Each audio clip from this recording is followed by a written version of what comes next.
Здравствуйте, меня зовут Оксана Жаркова. Я работаю фельдшером станции скорой медицинской помощи города Якутска. В этой профессии я работаю уже в течение 13 лет. В дневное время у нас обычно не так много вызовов бывает. В среднем 8 это дневное время бывает. Вечернее, на детстве я вот сейчас работаю, у нас бывает до 13, 14, 15 вызовов, даже больше иногда. Люди бывают разные, некоторые бывают, что очень мнительные больные попадаются, сами придумывают себе некоторые болезни.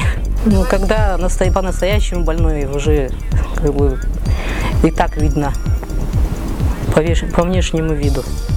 Линейная бригада обычно по 2 человека ездит, допустим, там фельдшер или санитар. А сейчас вот я на педиатрах езжу, там только один медик. Если вызов экстренный, мы должны в течение 20 минут доехать к нему. Смертей было довольно много. Однажды сосед через дом у нас был, там у них случилось, в общем, ножевое ранение после горячительного излияния.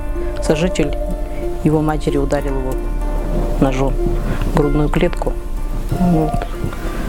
На момент доезда когда он был жив еще, но потом, когда начали оказывать помощь, он, в общем, потерял сознание, стал агонировать. В стационар его увезли, но, к сожалению, он не выжил. Было проникающее ранение сердца. К сожалению, самый первый вызов я не помню. Единственное, мне первый год, когда я работала, запомнилось, что я приняла роды в машине. У меня были корректные роды. Мы ездили в село.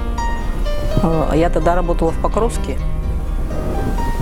А село находилось где-то километров 20, наверное, от Покровска. Я была тогда тоже неопытная, и женщина была первородка.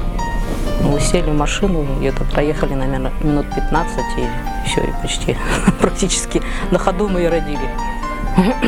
Родилась девочка. Для некоторых, наверное, это целая жизнь. Вся жизнь проходит на скорой помощи. В прошлом году, допустим, мы практически там дневали и ночевали.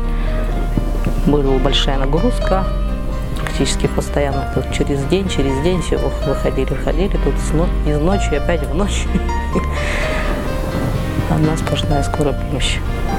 Уже не представляешь себе жизнь без нее. 3 минуты первого, час 50.